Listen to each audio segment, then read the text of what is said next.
What's up, everybody? I'm here today with Abdel Kabir. Is that how I say it? Close? Yes, that's so close, yeah. How do you pronounce it? It's Abdul Kabir. Actually, it's kind of tough to it's in Arabic, you know.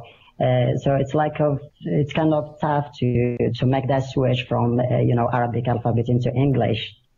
That's laryngeal. It's pronounced Abdul Kabir. Abdel You know? Kabir? Yeah. That's cool. So we're gonna do a Q&A. So what do you wanna ask?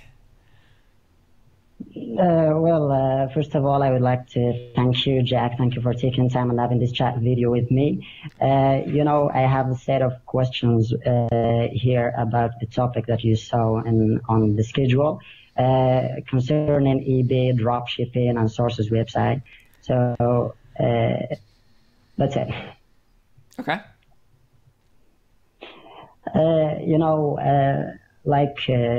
A while ago, my financial conditions are critical. So 2 years ago, I was when I see someone sharing a screenshot of their profit, someone doing well on Forex, I go for Forex. And then when I see someone else doing well with, AdSense and YouTube, stuff like that, so I go and upload videos onto YouTube. So at a certain point, I found myself going on a spiral that wouldn't do me any favor, that wouldn't make me any single penny. So a few months ago, back in January, do I shake the camera? Yeah, don't worry about it. It's fine. Back in January, I finally decided I badly want to do dropshipping. I watched all your videos and all the videos of that one guy,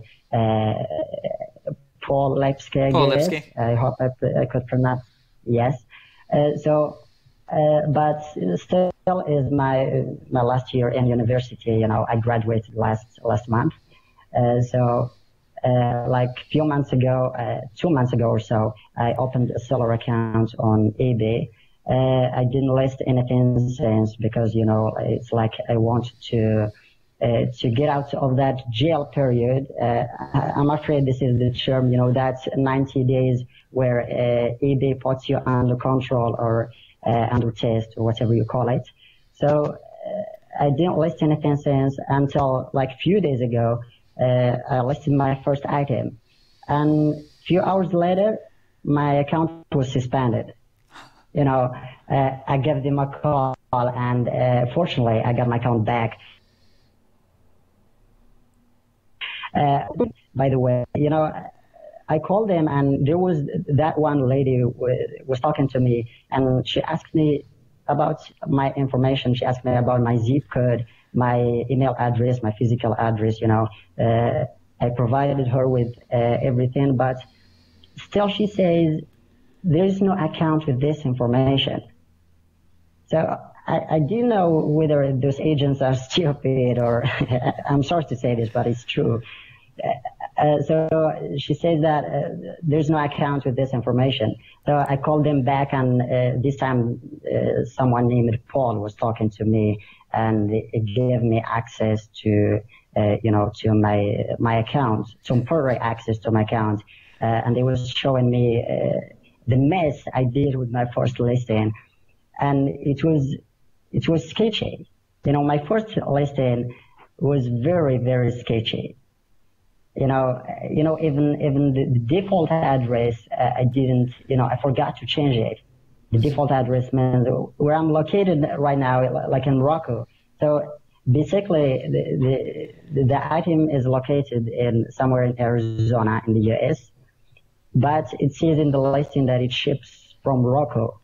So he asked me something like this. He asked me something like this, and I coach. Given that I'm overseas, if I want to buy this item from you, how can I get it? How can I get it shipped to the US?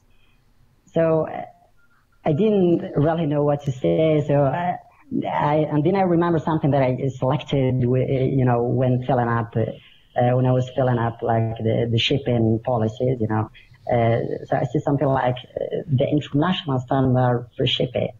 I was not sure it was the right answer, but it worked. And they said, okay, that's good. And it was like, I could get my account back. Good job. So thank you. So before, I actually had a really, really tough conversation with them. So before I have that conversation with eBay again, I would actually like you to give me some tips, you know, like to never violate their TOS. Mm-hmm. So unfortunately, there's not a whole lot of advice that I can give because I don't have a lot of experience dropshipping from overseas. I do know that there's a lot of people interested in dropshipping in Morocco. There's a pretty decent dropshipping scene there. So I can help you find that information. That being said, like, I used to be completely honest with eBay. I would always tell them that I was dropshipping. Nowadays, it's complicated because eBay allows dropshippers, but they don't like dropshippers. They view them as very sketchy and risky. So they're like they are not dropshipping friendly, right? Well, no, they're dropshipping.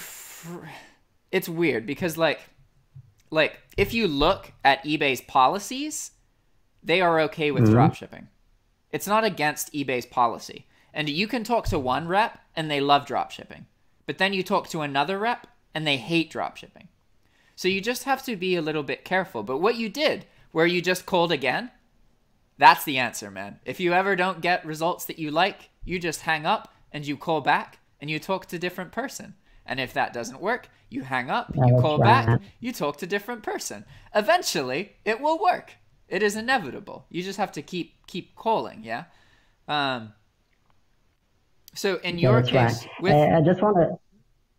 Yes, go ahead. In your case, as long as you can, like, the identity on your account, as long as you are the person that you say and the information matches, then you're probably not going to get in trouble because when you do, you'll be able to prove that you are who you say you are. The problem from eBay's perspective is that it is possible for people from overseas to use eBay to launder money, and to commit fraud. So it is important that eBay does what they can to prevent this. So there are times where your account will get flagged or like suspended, like it did in your case, and then you have to call eBay and verify, basically. The good news is that because you have already done that, it is unlikely that it's going to happen again. Usually once it happens once, then your account is like kind of clear for a while. Okay, I just want you to provide me with other potential, you know, roadblocks, you know, like drop shipping from Amazon to eBay. What are the roadblocks that might occur? So as an international, your biggest problem is with payments. Because in your Moroccan bank account, you can only transfer like $1,000 per year into PayPal. Exactly. Yeah. So that is a huge limitation. So the biggest thing is to work around this limitation. You can work around the limitation by using Payoneer and linking your Payoneer bank account to, because a Payoneer gives you what looks like an American bank account. So you can link that to a PayPal account that looks like it is US account. So you can work around the restriction. The problem, you just have to be careful when you are linking the account. Because when you call, and if you say the word Payoneer, they will not help you. So you have to say US account, and you just give them the number. Because Payoneer has bad reputation, but really it's just a service to get a US banking account. So it is possible to get your Payoneer card. So then you can make payments, like you can receive payments to a PayPal account. And also when you want to order something online, you can use your Payoneer card to fund the transaction. So what before that PayPal jail, so-called PayPal jail. So for sure, PayPal is gonna hold my money when I get a few sales, hopefully. So what startup would you recommend to start with? What software? Nowadays, I recommend Startup, either. not a software. It's not a software. A startup. What the amount of money you would recommend Oh, to start with? gotcha. Yeah. So for beginning, I strongly encourage you to focus on items that are like cheap, like between like you sell them for between $5 and $15, maybe $20. This is just because in order to get out of PayPal jail, you need sales to happen. Once the sales have happened, you only need like 2 or 3 sales per month. Then after 90 days, you are usually not in PayPal jail. For international people, sometimes it lasts longer. But you want to start with small item cost so that because if it is like $100 sale and you have to front that money, that is as much money that you had to front as if you had $10 sales. And in the beginning, the profit is not important. All that matters is that you are establishing stability and learning and working to understand the system and meeting other people who are interested in dropshipping. In Morocco, there is big dropshipping scene. So I strongly encourage you to meet with other individuals. The best decision that anybody who wants to dropship can do is to find 3 or 4 other people who are seriously into dropshipping and to meet with these people online once every week or maybe once every other week. The act of sharing information with these people and working together will make you grow much faster than if you are trying to do it alone. And this is a big mistake that I made because I made YouTube videos and everything, but I did not meet for a mastermind group until very recently. About like 3 months ago I started, and it has been incredibly helpful. I strongly encourage you to find people who are in similar position as you and want to learn dropshipping but are struggling from overseas, because then you guys can work together and help create community and encourage and support one another. Sure. So you don't recommend, listing high-ticket items from the get-go? No, absolutely not. Okay. I've gone through the Amazon terms of service, and basically their tier states that I cannot use my Prime account for the reselling. But the fun part is that a lot of retailers do use their Prime account to dropship from Amazon. Yeah. So I just want to know from where is your standpoint with, is it safe for me to use my Prime account to dropship from Amazon? Technically, your account will get banned eventually. But the reality is, it's easy to make new account. It's easy to get other accounts. And you can just, to use Amazon Prime, to have 2-day shipping as dropshipper, it's amazing. Amazon is very reliable, and it is highly competitive, but they have millions and millions of product. So it sometimes is hard to get the sale, but you have so few problems with Amazon because their items are usually accurate. The items usually ship quickly. The return service is good. So it's ideal in that sense. And yes, it is possible to get in trouble and your account gets banned, but then you just get new account. It's not hard. For example, do you know anything about... With the same IP address, they don't care about that? No, you would have to use some kind of VPN to just hide your IP address. So you separate the accounts, basically. It is possible to have revolving Amazon accounts. So imagine that you spend... Oh, he disappeared. I think he'll call me back in a second. Maybe? I'll call him.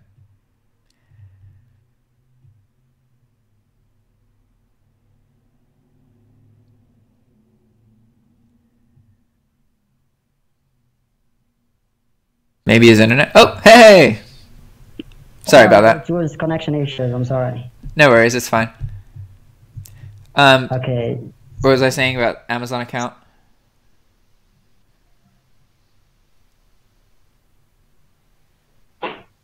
Sorry, I don't hear you. Yeah, I lost my train of thought. I forgot what I was talking about.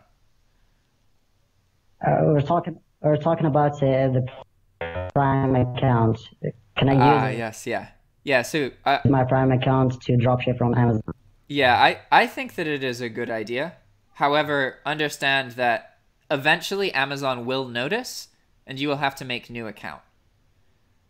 But Amazon Okay. is such a great source that I think that it is worth it.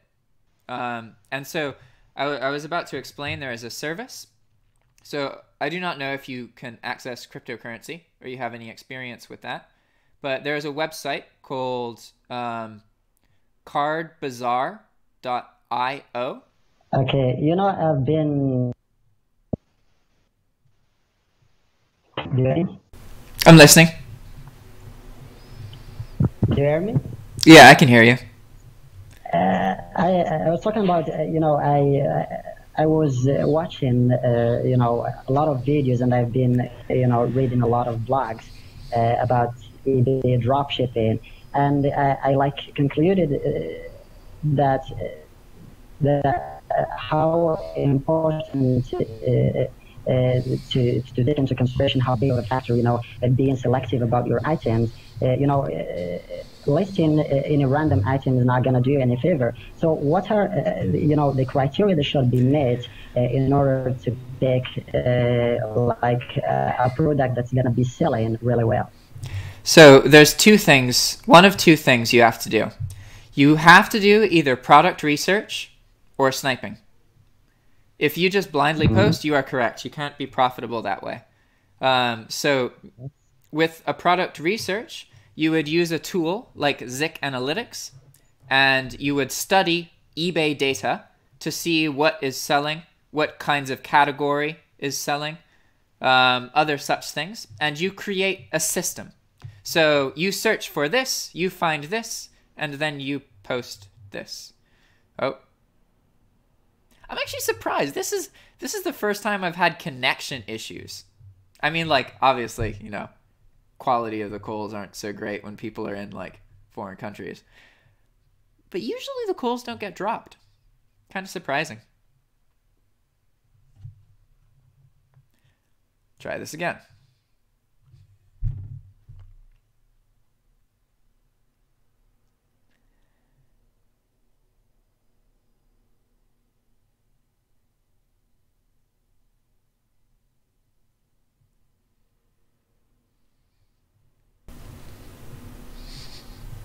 We're back. Again. So I was saying about product research. So you have to make a system where, like, every day you look for trending keywords or something, and then you find items and then you post them. So what the system is can be unique to you, but you must have product research or sniping system to pick what to list. You cannot just list things blindly, like you said. So you can use tools like Chili Hunter or ZikAnalytics or DS Genie or Sniper Pop. There are many tools. I think ZikAnalytics is the most full-fledged tool. It's very, very well done. That has a lot of features. But what would you recommend, optimizing or sniping, or do you recommend both, like optimizing and sniping at the same time? Everything. Like, there is not one right way and one wrong way.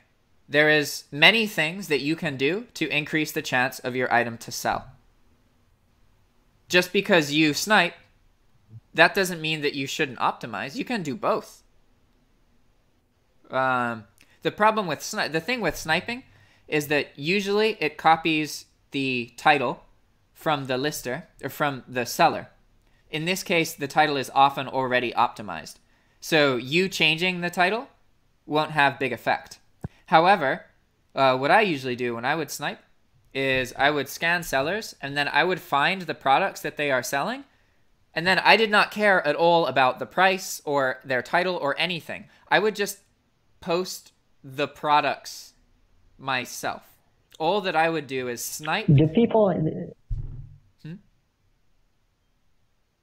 What does bring more traffic from eBay? Is it, you know, search or keyword searching, or you know, like category searching? Do people search by keyword or by category?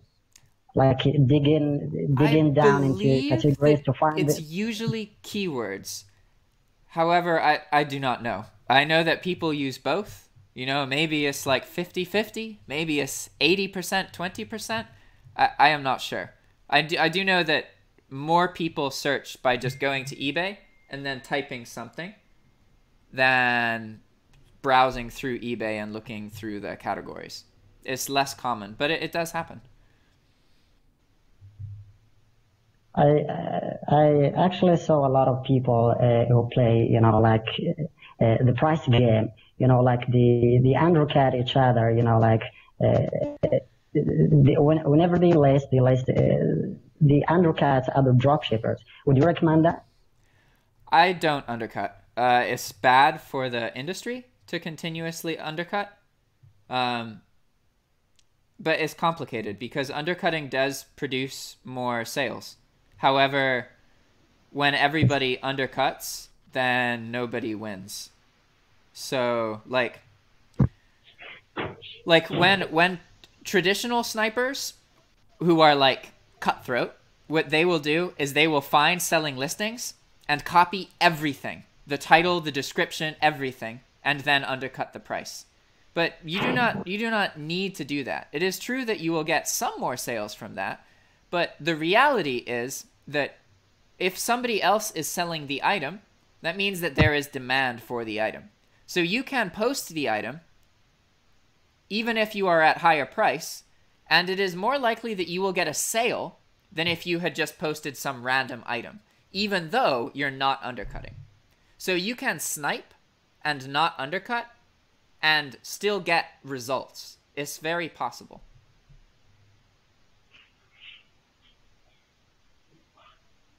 So regardless of the price of playing that, you know, that price game and going, it's like a race to the bottom where nobody wins. So what's the best way? What's the best way to differentiate yourself? There are many ways, to be honest. So most income for big drop shippers is not from like one item selling once. It is from certain items that sell many times over and over and over again. Because once you have the traffic and your listing has sold 50 times, 100 times, even if someone comes in with cheaper price, you are still going to be in search results because you have so many of these sales. So what some people will do is they will start a listing and have it be undercut or very cheap, like break even. And then they wait for the item to sell 5, 6, 7 times. And then they increase the price so that it is profitable, but they have built up the sales volume. Because one of the things that pushes your item in search results the most is the item selling. If the item has sold recently, it goes up in search results. So as long as you are getting a sale, you can push it higher and higher in search results. And that is just one strategy that some people use. So sometimes, you know, I found in many blogs that, honestly, I just want to know, how do you deal with returns and stuff like that? If a wrong item ships or the item ships to a wrong address or something like that, how do you deal with that? It depends on your source. If you are using Amazon or Walmart, it is easy because they have free return service. So eBay customer opens return, you need to give them label.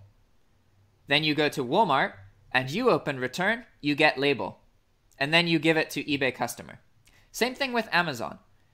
However, when you are using other sources, sometimes you have to pay for these labels.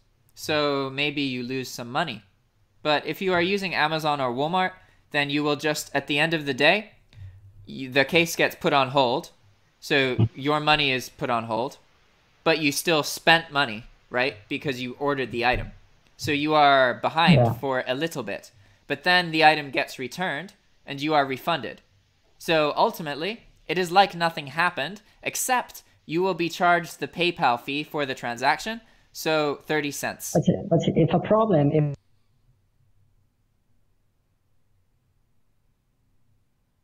Oh, I can't hear you. problem happens, your supplier. But if something happens right on the way, so you lose the, you will have to pay the supplier, but there is, because there no way to. Can you restart? The product has been shipped. So can you say what you were saying again? Yeah. Can you restart what you were saying? The audio stopped, so I did not hear you. I said, what if a problem happens when the customer, your customer on eBay, didn't ship the item to the supplier on Amazon, for example? So you're like losing the track of your item. So you will end up having to pay to the supplier and giving a refund to the customer. You are saying if the supplier did not ship the item, or they shipped it and it was an Amazon tracking number? The customer wants to return the product, all right? But it didn't ship, the product didn't ship to the supplier. So you will have to pay the supplier and you will have to refund the customer. Well, when the customer wants to return, everything makes sense. Yeah, when the customer wants to return the item, they just open a case and you send the label. You do not receive the package. The label will send the package from the customer to your source. Yeah, one question in this record: do you charge restocking fees? I do not. Would you recommend restocking fees? I would not recommend it, just because very few people will actually admit fault on a return. Like, very few people will say, oh, I don't want it anymore. Almost always they will say something is wrong, the condition was not the same, there was a difference in the description. It's very uncommon for people to say, oh, it's my fault. And the restocking fee will only apply when they say, oh, it's my fault. So you can charge it if you want to, but in reality, maybe you have 300 sales, it only applies to one. So it's not a big deal. So what would you believe is the best way to minimize the number of returns? To minimize the returns? Yeah, the number of returns. It depends on your source, because all sources have different problems. Walmart, for example, common problem is that they say, this is pack of 6, when really it is actually just pack of 1 or pack of 2. So in these scenarios, you must learn to identify the problem before the item gets shipped. It's a little bit tricky because you have to have the experience to know what the problem is. In general, customers return products. Would sizing issues play a role in increasing the number of returns? Sizing issues in clothes and shoes and stuff like that. Mm-hmm. Yeah, there are certain categories that have a higher return rate than other categories. Like clothing is one of them.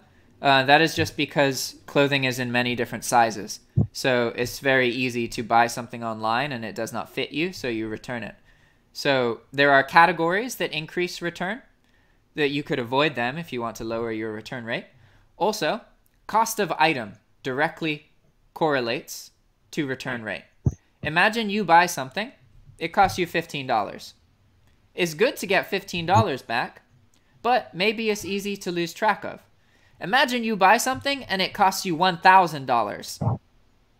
To return, you get $1,000. Like, it's very incentivizing. So when items are more expensive, you will have a higher return rate just because it is more beneficial for the buyer. Whereas if an item is cheaper, you have less returns. And then also there are categories, like we said, that have higher return rates. Also things like electronics, common problems. There are certain categories with more problems, other categories with less problems. Yeah. You know, people like feel like crazy about, you know, about Halloween, about Christmas. So do you recommend, you know, for me as a beginner who is allowed to like list only 10 items or so, would you recommend to list all 10 Halloween and Christmas and trendy items, or would you recommend like listing evergreen items, or should I do both, like listing 5 seasonal items and 5 evergreen items? If you can only post 10 items, then your best bet would be to use a sniping service to just find items other people are already selling and then to post those. With 10 items, it is like there are some people who earn thousands of dollars every month and they only have 50 or 60 items for sale. So it is technically possible to produce a lot of sales with very few items. However, it does take a lot of work. Like, in order to do that, you can post 10 things, but then you have to look at the results. After 4 or 5 days, you have to see what is doing well and what is not doing well. And you have to delete the ones that are not doing well and replace them with new listings, and to keep doing this over and over and over again so that you learn a lot. With 10 listings, that is not enough to... Don't even worry about seasonality. It's not important with only 10 listings. Like, and it's complicated because many people post like Halloween items and these kind of things. So like, yes, people will buy them in Halloween, but also there are plenty of people posting in Halloween. So like, and say you get sales, then once you have sold the item a couple times, it could become very profitable listing, but then Halloween is over. Nobody wants anymore. So in order to make the really profitable listings, you have to be selling items that people will buy all year, because then you can keep selling them and then you can stay up in the search results. Yeah, sure. So when like Halloween is over, you'd better remove the listing. Well, that's the thing. You don't want to have to delete it in the first place. Like, you want to focus on items that people will buy in Christmas, in Halloween, in the summer, in any time. If you are just posting, like, say that you post Halloween item now, it takes like 2 weeks to a month to build up your index on eBay with the item. And so at that point, it's almost Halloween, and then Halloween is over. Now, nobody will buy the item. So it's just not... I personally do not think that it is a good idea to post a lot of Christmas and Halloween products unless you have big store and you have other things anyway, and you are just adding these to get a couple sales during the season.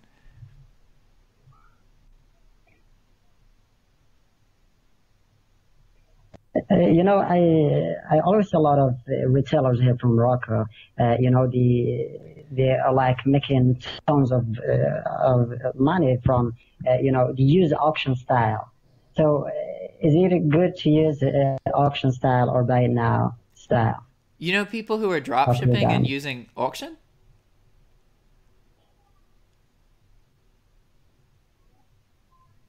Yeah.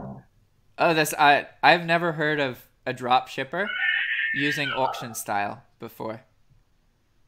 Yes, there are some retailers here from Morocco that use auction style. Mm-hmm. Like, are these physical sellers or are they drop shippers? No, they are drop shippers. They drop ship from China, from AliExpress, Alibaba, and stuff like that. So eBay auctions are go to the top of searches. Auctions get much, much, much better placement than buy it now listings. They get much, much more traffic. So it's possible that they are using that somehow. The problem with auctions is that you cannot determine how much it will sell for. So like you can place minimums. You can be like, okay, I will place auction for this, and if it does not sell for $5, then nobody will get it. So there are things that you can do.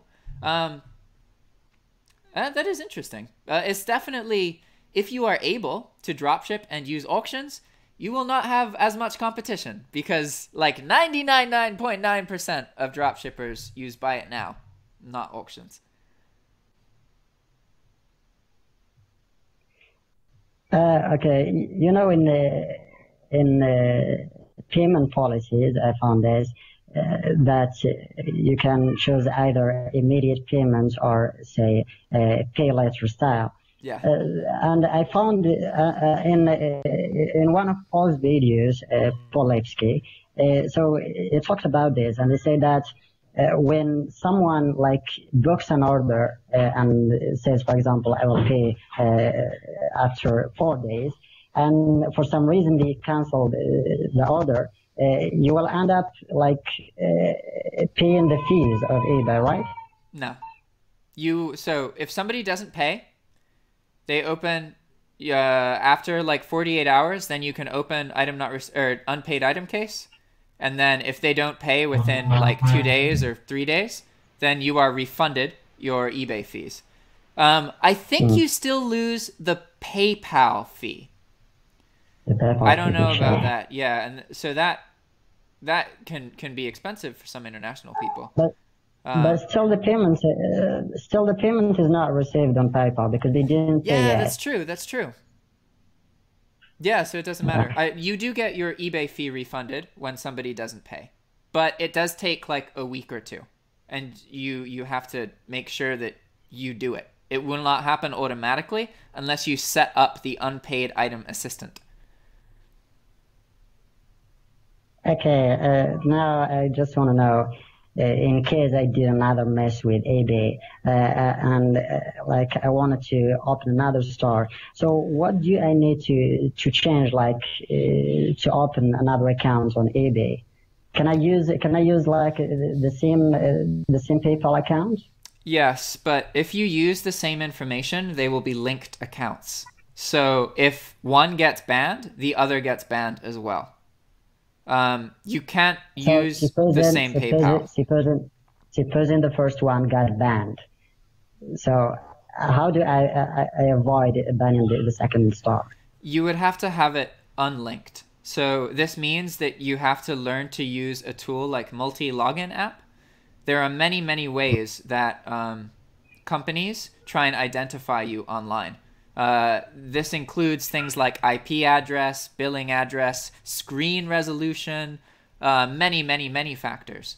So if you write down the tool multi-login app and you read on that website, it will explain everything. You can use multi-login app to grow stealth accounts, essentially. Okay, now I think this is the last question. Now, how many stores do you have on eBay? Me? I just got banned. Like, so I don't have any right now. Like, I work with people who have eBay stores, but I currently do not have an active eBay account. Do you drop ship onto Amazon? No, I do not. But that is something that is very, very lucrative. It is much easier to earn money selling, like drop shipping on Amazon than on eBay. The problem is that for Amazon, you need capital and you need cash flow. Amazon pays you every 2 weeks. eBay pays you through PayPal straight away. It's very different.